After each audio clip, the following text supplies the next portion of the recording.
I definitely been thinking a lot about coaching this week after looking at your website. Thinking about it as a kid who played football and had some of the most incredible adults in my life who were amazing people. And I remember in grade 8, this guy just F-wording us the entire time and making us sprint so hard because we didn't care and we didn't do this. And it was such a split between these people who changed my life positively and these people who scared the living hell out of me.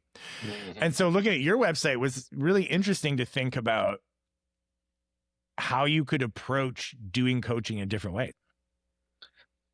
Well, first of all, I want to thank both of you for inviting me onto the podcast. For 15 years, I was a instructor in child interviewing. I'm a police officer, and I was teaching police and social workers how to interview kids when bad things have happened in their life. Yeah. Of course, in the criminal justice system, we have to make sure that we're getting the reliable evidence, and there's a science behind asking questions and communication in general. And I'm also a parent. I have 3 kids, and they've always been involved in a bunch of different sports. I always kind of knew that your average coach on your soccer field or football or whatever is usually a parent, and they might have been an expert in their sport, but they probably don't have any communication skills specifically related to teaching young people. So I'm at Brayfoot Park. My youngest son, Callan, is the referee. And I'm watching a coach yell at probably an 8 or 9-year-old. Jeez. Square to the ball, square to the ball, square to the ball. Full disclosure, I'm not a soccer player, so I don't understand all the technical components. But I have no idea what square to the ball means, and there's zero chance this kid will know what that means. And the coach, progressively, he's getting louder. He actually self-corrected himself at some point, which I thought was really neat. And then he said, stand in front of the player, and you're in front of the ball. And so he took that square, which is an abstract term, and he made it more concrete by saying, stand in front of the ball. The kid then did that, and the yelling ceased. And it's interesting that focus on being concrete, because I wonder if that's part of like interviewing kids in the other context you were talking about as an interviewer, like being direct and knowing exactly, using plain language. I mean, research is really clear. The words that you choose to formulate your questions with young people, you have to be concrete and generally concise. Young people don't understand abstract words, right? Abstract words are things that we can't see, feel, touch, or hear. Say being square to the ball is nothing that 8-year-olds can actually touch or feel. Another great one, in lacrosse, you'll hear a coach yelling, pick and roll. It's a term, it's a sport-specific jargon, and it makes sense. Yeah. And if you know the sport and you're adult, you know what a pick and roll is. You might know basketball, so you understand it. And you're delivering that to a young child who doesn't have the world experience, the knowledge. Pick and roll doesn't actually make sense. And so then you have to use words like, what I want you to do is run up to that player. I want you to put your stick on their shoulder or their arm. And then I want you to push, and I want you to turn and run towards the goal. And so just by breaking that down, the child's now going to understand exactly what you want. And so, go ahead, Brent. I mean, what you're getting at comes back to what we talked about in one of our previous podcasts of common language descriptions. And so, don't create unnecessary jargon, and don't use 10 words if you can use 5. You can see it in talking to my own kids, but I coached the kids' sports for 8 years. You can see, particularly with boys too, that after a first sentence, they've tuned out. So you have to be very specific and meaningful, like go do this thing and then see what happens. Right. Yeah. And although Coach Talk training is focused on teaching coaches how to communicate successfully with youth athletes, this communication piece is to everywhere in the world, right? So if Brent is speaking to a client and the question's too long or it's too convoluted, it's not going to make sense to them, or the language is, as you said, Brent, too medical or too jargonish that they don't get what's going on. You got to break it down into smaller pieces. I always will say to my kids things like, hey, I don't actually understand what you're saying. use more descriptive language of what you want. And so we're sitting at the kitchen table and I said something and Callan turned it back on me and said, it'd be really helpful if you use more descriptive language so I understand what you're saying. And I was like, touche. Yeah. You've got me again, kid. What was your bias? What was if you can tell us, what was the word that didn't land for him? To be honest, I don't even remember the context. I remember the throwback that he put it back in my lap. So I don't actually know what it was, but it was just okay, he knows what's going on. He's very good actually at being a clear and descriptive communicator. Where would you see the overlap between what you were teaching police officers in terms of how to talk to kids that have had some trauma and what you're teaching coaches? Is it primarily the simplicity and directness of it? Trauma is a whole new level that you're adding into how do you ask questions or how do you elicit the information from a person who's experienced trauma. So kids under the age of about 11 or 12 are unable to take the perspective from up above, the bird's eye view looking down. And Matt, you probably know this from some of your work with students. Definitely. That they are very good at field perspective. And so that's looking through your eyes out at the world. Well, what do you see all the time out on the sports field when a coach is trying to demonstrate a drill or a skill? They have a sports board in their hand, or they have balls on the ground kind of mimicking where people are. One of the things that I try and teach people is, look, younger kids, you are wasting your time by holding a sports board and doing all these drawings to maybe demonstrate a drill or a practice skill. You need to actually put the body in the physical space. And what age do you think that changes at where they can actually utilize that? It's around 10 to 12, somewhere in there. Then if you ever want to see a younger person fail at this experiment, and this is why you don't do it with young kids in a forensic setting, ask them sitting in the living room to draw their bedroom from a bird's eye view. They will get a percentage correct for sure. They'll know the walls, they'll get those sort of things. They will likely put whereas you and I would draw the top of the shelf or a dresser, they will stack it down and they'll draw like 4 drawers. So you're looking. And when I did this with one of my kids, they put the dog crate was in the bedroom, but they actually stacked the dog crate in front of the bathroom door, the ensuite door. So I'm not saying that they're going to get it like massively wrong, 100% inaccuracy, but they won't get the whole piece development. Just stages. Yeah. Thank you. That's being appropriate for the stage that you happen to be at. Right. And knowing what you're trying to do. The other really interesting thing with kids, often they won't tell you when they don't know or they're wrong or they don't understand. They'll just sort of nod their head. I can't tell you how many times I've sat on the sidelines as a parent and watched a coach demo or talk about a drill. They go up for the first one, it falls apart, and then they get thrown into sprints because they screwed the drill up. Right. It's probably not actually the athlete's fault. It's probably the coach's fault. But if you don't understand the research, you don't understand how to teach, you're going to think that it's just a bunch of kids that aren't paying attention. And so do some lines and they'll be better. It's an interesting challenge. Like I see how for when you're breaking down the skill into concrete components makes a lot of sense. Because topic that comes up for me all the time is motivation. And I know it does for Brent because he talks a lot about whether his clients are ready for the learning. And I'm thinking about all the times that what a coach wanted to communicate to us, which was usually aggressive, was something along the lines of like, you are not trying hard enough and you're not willing to sacrifice enough. Right. And I wonder if you think, is that even a valid message? And if it is a valid message, what does it look to communicate that? What does that pep talk look like when it's not all abstract? Like when it's not a skill, but it's actually the vibe you're bringing isn't there. Yeah. Well, and you've just used a word that's a great example for all of this, right? Work hard, hustle, right? 100% effort. Like what do those actually mean?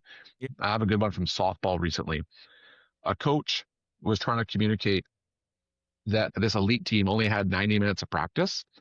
And so what the coach wanted was for players to run from the infield to the outfield and into the dugout between transitions really quickly. And the language that he was using was everyone has to hustle, but never actually communicated what hustle means or the intention behind hustle.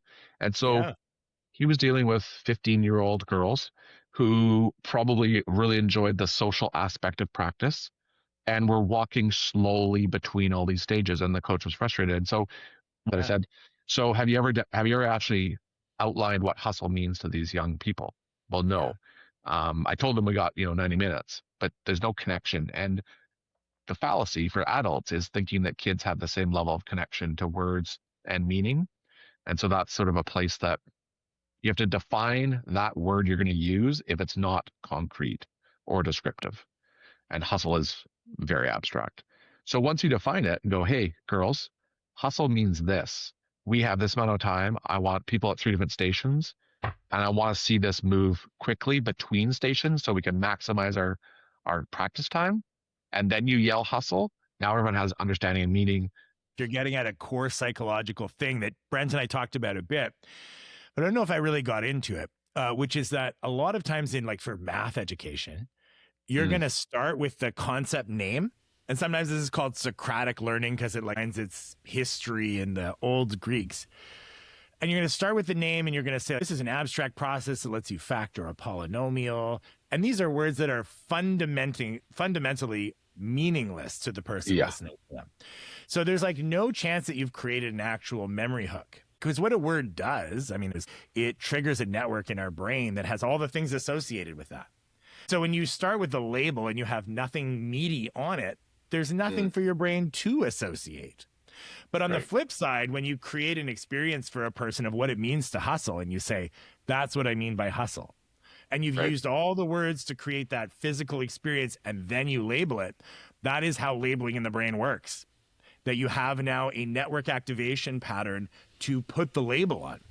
So I think with sports too, and it does come down to a motivation piece as well. The ones that are really aggressive are the ones that do well to start with. The ones that are willing to, that are innately I'm going to go get that ball is mine, which is not really something you can teach to them. It's kind of initially either in them or it's not. And Andy's kind of suggesting to the extent you can define it, perhaps you could. I think you can to a degree, but teaching them how to do something and there's motivating them how to do something too. And that's different based on the sport. If your sport is football and you inherently need to aggressively go tackle somebody versus a sport that's less inherently aggressive, I think the communication would be different. Why do youth involve themselves in sports? It's 75 or 80% social, fun, interesting, and so I guess, but that's where the parents have a different ideology of what their kids in sports for and why the kid's actually there. And you see that when you work with elite teams. So as that highly motivated athlete to get the ball goes up in age, we get smaller groups together and then we have elite teams. The B team or the rec league team, those players are there for the good times, the fun, and actually the true sport, more like beer league hockey, right? Matt, when you were saying, talking about polynomials, and I haven't had time to think about this, I don't have an answer. How would you use language better as a teacher in math? It's a huge question because it depends on what you're teaching. But actually, I think variables are an underrated place to think about math. And a variable is just a symbol that is going to stand for a quantity. So you could say X is the number of minutes I'm going to practice this week.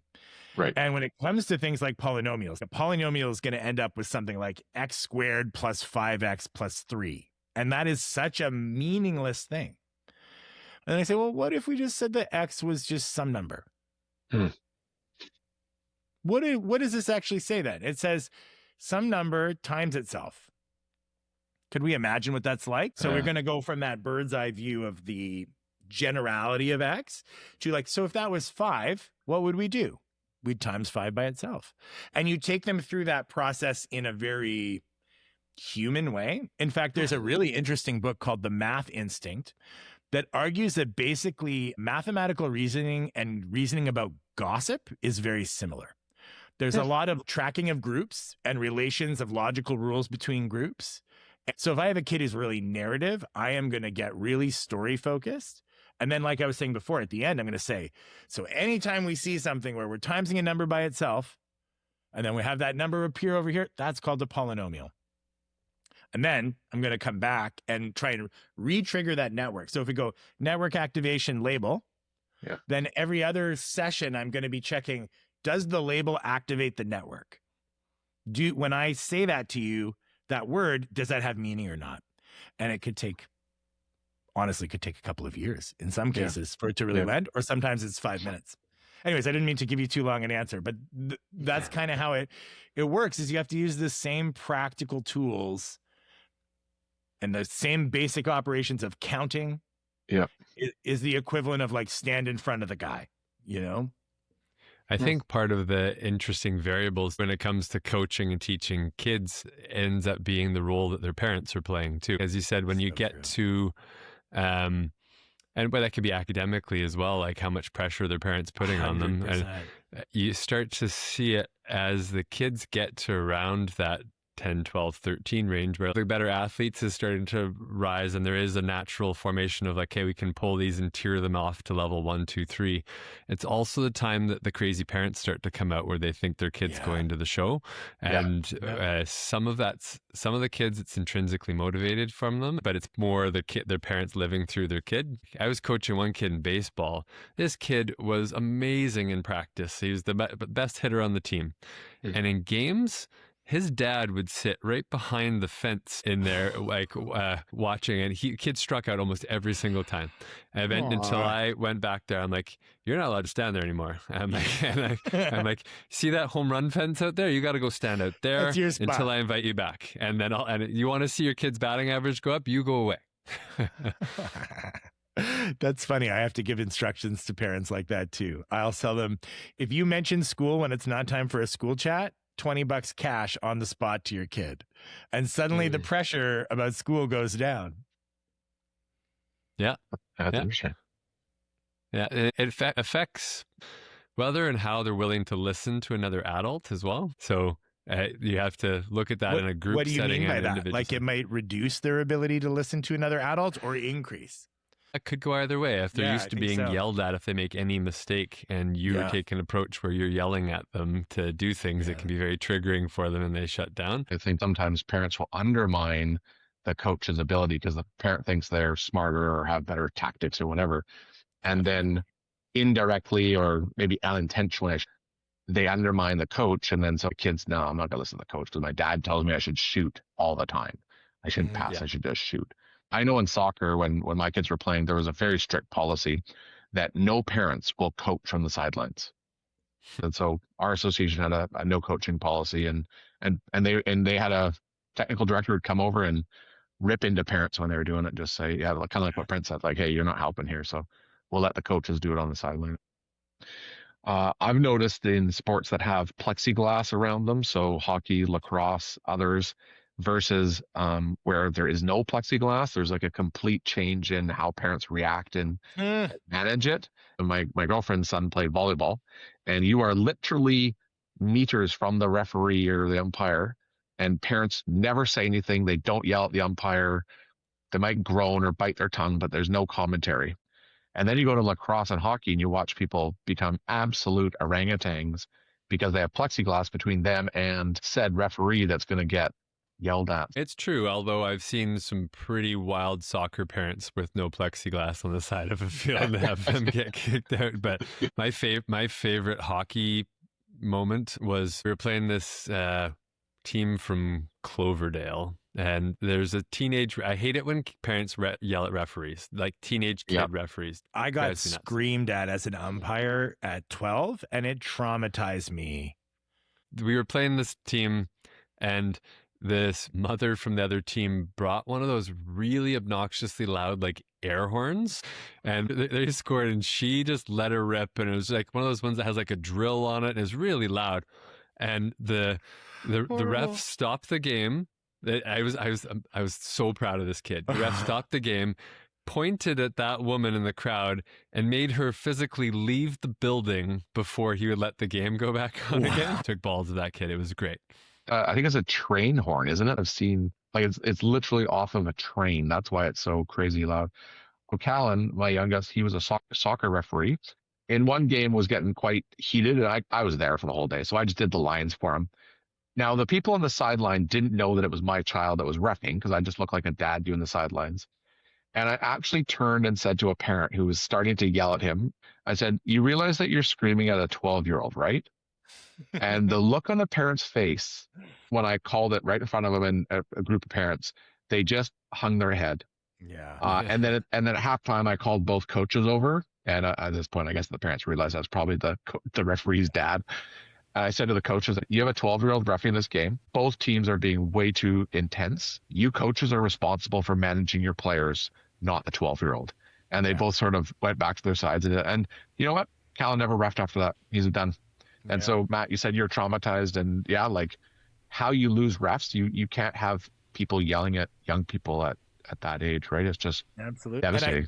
You're kind of getting at, with the idea of the boards separating, it's really interesting how anonymity and being separate from the process gives you inappropriate courageousness to be rude. Yeah. For many years, I don't know if it's exactly related, whether a parent would work with me would be optional. And they'd have to pay me more to have me work with the parent. But as a result, the parent was always a little bit boxed out, like outside of the rink, and much more in that chirping kind of energy. And so I ended up changing my model and being like, you're paying for it regardless. So you can use it or not. And actually, it's not fully optional, because if you're breaking it, I will call you in and we will talk about it. Interestingly, in addition to giving me times to say, like, hold on, this is too much, bringing them into the process makes them really more sensitive to the entire thing. And so it's interesting how when we box out parents or we try to just keep them on the outside versus having a way of inviting them in, they feel entitled to do whatever they want in a kind of narcissistic way on the outside. And on the inside, they feel like a bit more of a part of something. Yeah. The year that I chose to stop coaching baseball was the year that the kids were first allowed to start pitching. Every parent thinks their kid deserves to be a pitcher. It's a very anxiety-provoking thing to be the center of attention. The whole game hinges on you being able to throw a ball over a plate, and your successes and failures are very much on display. There was only a handful of kids that A, had the competency to do it, and B, had the courageousness to also do it. Some of them were terrible at it, but expressed a willingness to want to do it. And others were terrible at it, and their parents hadn't expressed a willingness that they wanted to do it.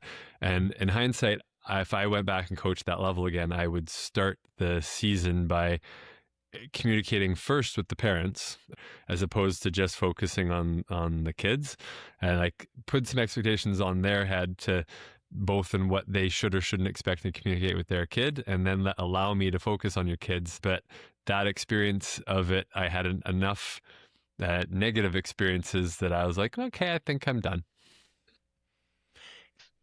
It's interesting, Andy, how you, in that moment, like you use the same technique you were describing earlier of positioning that person's behavior as shouting at a 12-year-old that is the most practical, non-abstract framing of that behavior.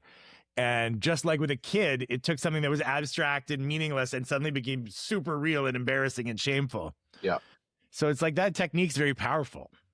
And the second part is the delivery, right? The parent's a little bit unhinged over a U9 soccer game, and the absolutely calm, stoic lines person says to them and points out in their face how bad it looks. That is really important when giving feedback, to be able to contain the emotions of the person you're giving the feedback to. And I think that's where kids can get our number, like our own kids. Because in some ways, our kids can have a direct line to what really, really pisses us off in a way that my clients wouldn't, or maybe your coaching person wouldn't. Because, that in attachment theory, it's all about the adult being able to contain and hold the feelings of the other person. I've been a parent, I've been a manager, I've been a president of a local sports association. I don't coach because, interestingly, even though I know all of these pieces of how I should coach, when my kids were on the team, I should go try and coach some other people's kids. So I'm very good with them. When my kids were on the team, I was not a good coach. Yeah. I would pull my kid off for doing one dumb thing and kind of rag on him for that. Versus other people's kids, I was very, very good at. Calm, there's no emotional attachment. You're able to do it. Brent, I'm going back to the baseball piece, and I'm not a baseball expert, so if I'm wrong on this, someone correct me. but every single play is like, if it's A, then it's B, and if it's B, it's a C. There is set plays for everything. There's a right and a wrong. There's very rarely a dynamic play where you could do like hockey. You could have put the puck in the corner. You could have done a back pass. Both are good options. That's where I coached baseball all the way from blast ball, which is before T-ball, all the way up through. Yeah. And they do add layers of rules on every year because that they're progressively more capable of understanding. But there's all sorts of non-intuitive rules to it. As a child, the idea of balking was I still don't get what a balk is. confusing. It's like, how do you know he had the intention to pitch? And I, as a 9-year-old or whatever, I just could not get my head around that. I think they had problems at the World Series last year too. That was there. Oh, really? I'm pretty sure there was a balk call that was controversial. But I think there's an added level in the teaching range for the coaches. And like you said, Brent, you signed up and you're a dad and you're a sports guy and you can wrangle kids together. But associations and clubs aren't always giving coaches the skills they need to be the most effective they can. Every sport has a mandatory course you have to take. And I've done those in hockey and lacrosse and others. And that mandatory course focuses on the rules of the game. It focuses on safe sport, of course, to make sure that kids are not, put in a place of abuse. They might tell you some drill progressions, like fundamental skills. None of them that I have seen focus on language and how you communicate with those young athletes. Yeah. And so the piece that I pitch is that youth athletes will actually enjoy the sport more because you're telling them the sport concept in words they understand. And probably more importantly, you as a coach will get great satisfaction because you see youth athletes thrive in sport. And I tie that back to my soccer example. I don't think that dad on the sideline was actually having the greatest time when he's screaming at a kid. Where you find satisfaction as a coach is when you see kids execute what you want or what you're intending them to do in that chosen sport. And if I had all the time in the world, you could translate this into teaching, school teachers. You could translate it into parenting. So it's just the foundation. The foundation of everything is communication. It's interesting to think about how fear must impact the coaches wanting to take it, and like it's an interesting question of how can you make people feel safe enough to learn this, because that parent who's yelling or the coach who's yelling, there's a should in their head. I should make sure that kid does, like, they're trying to do right in their own broken way.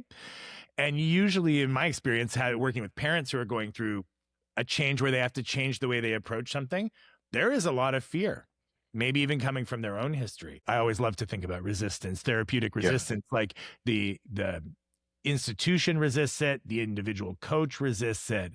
I wonder what are some of the ways we could make people feel safe to change. And why aren't coaches signing up? Like, why don't I make it plain language since this is our theme? Yeah. Coaches should be signing up for this. This is obviously to their benefit and everyone's benefit.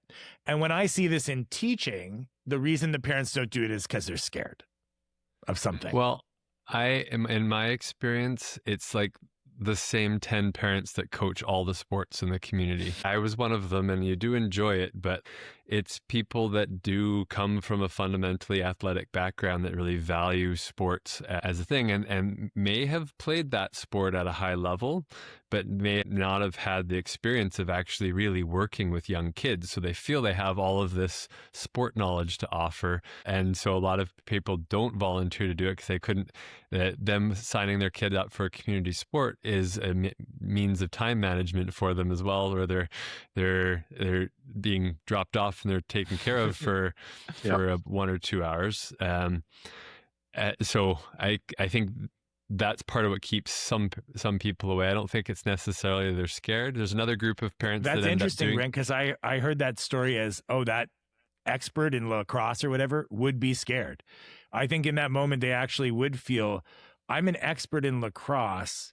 The idea that I have so much to learn as a coach is kind of humiliating, especially given the kind of person who becomes really good at sport. And so my suspicion is that they actually, if you said to them, I really think some a little work on the non-sport elements of coaching would be good. My prediction is they would have an anxiety flood. I don't know if they'd be scared or anxious about it as much as frustrated and a bit angry that the kids aren't picking up what they're doing. And then I would view that as a defense reaction to the fear that it's actually you. That is our hypothesis. It's actually the coach that is the problem. It's not the child. It is the coach. And so the reality of the scenario is that person has to go like, I'm mad at you, because that covers up for the fact that if I'm not mad at you, it's on me.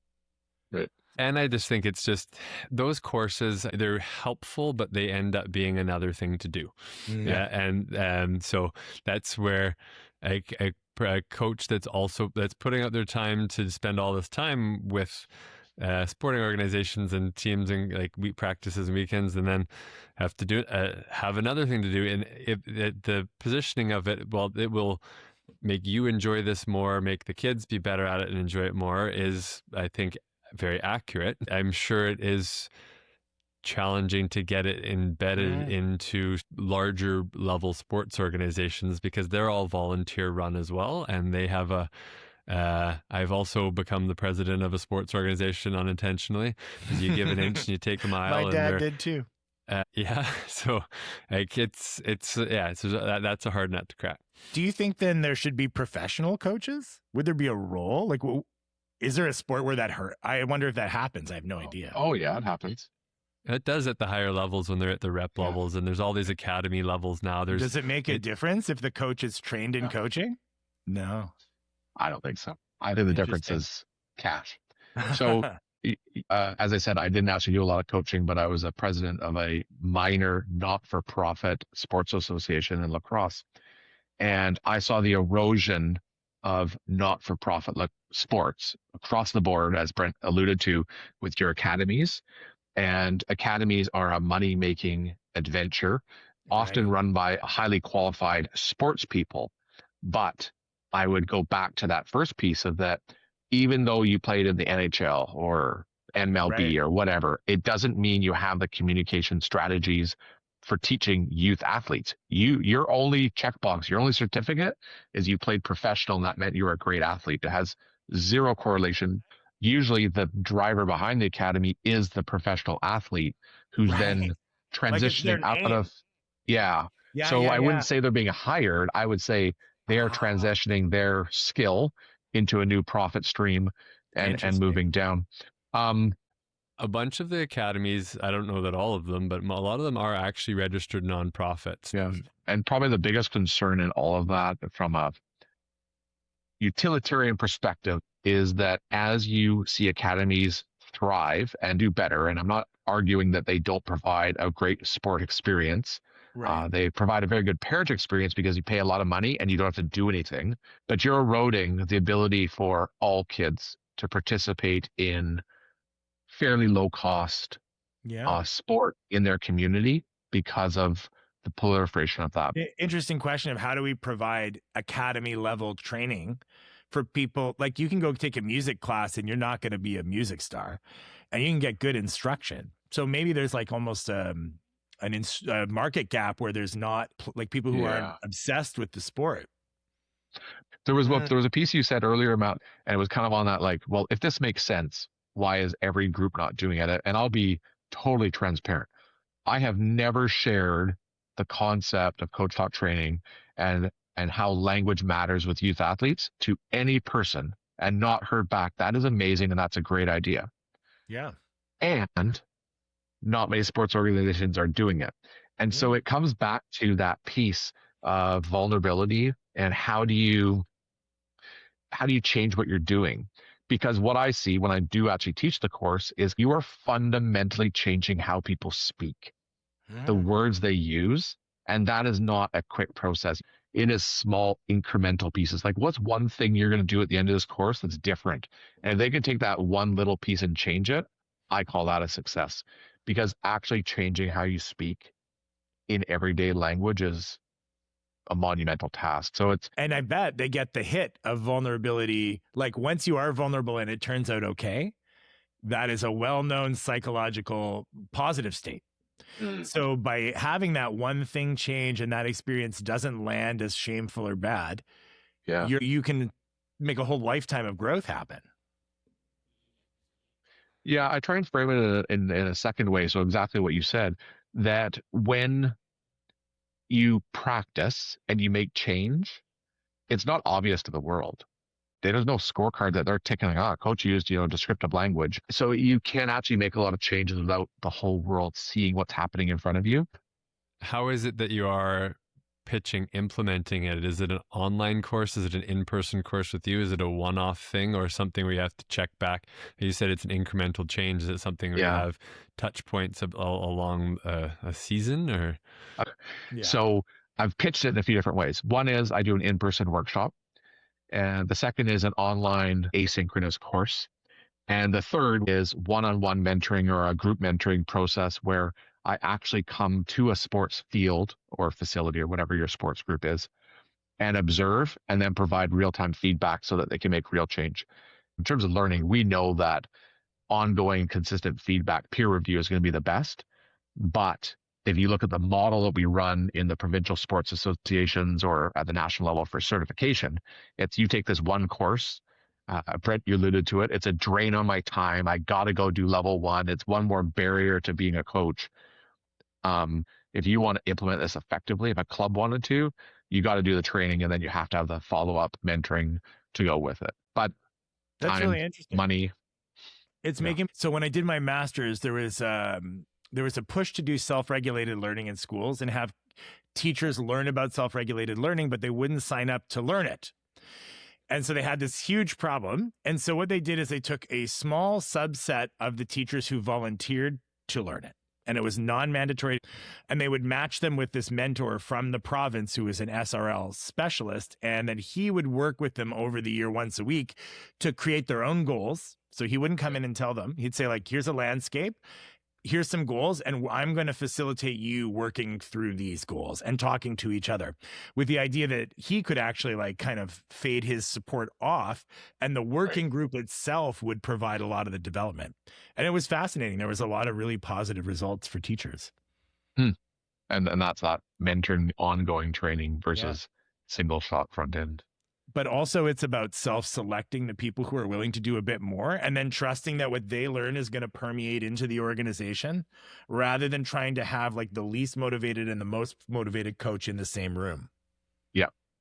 And for sure, there's those people out there that run minor sports groups they are trying to build the culture of those coaches. And then there's others that just, again, maybe it's financial, maybe it's time, it's putting more on coaches like a demand. So yeah, it's a very interesting process from concept to implementation that you don't always understand what the motivation behind why people make decisions, but I think there's always a discrepancy between what people will agree is a good idea and what they're actually willing to do.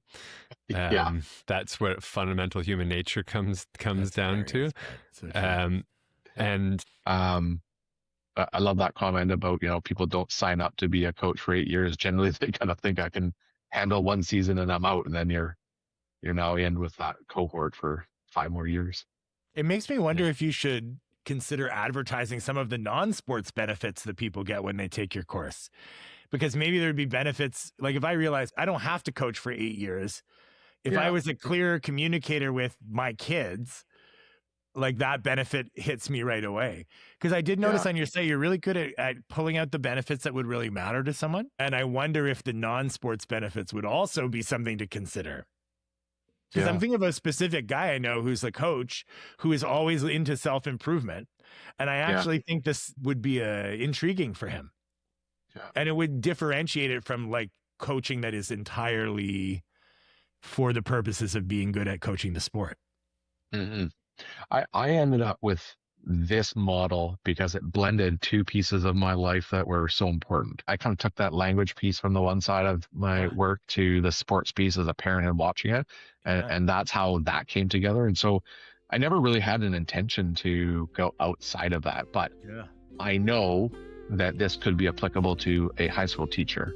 I know this could be applicable to parenting.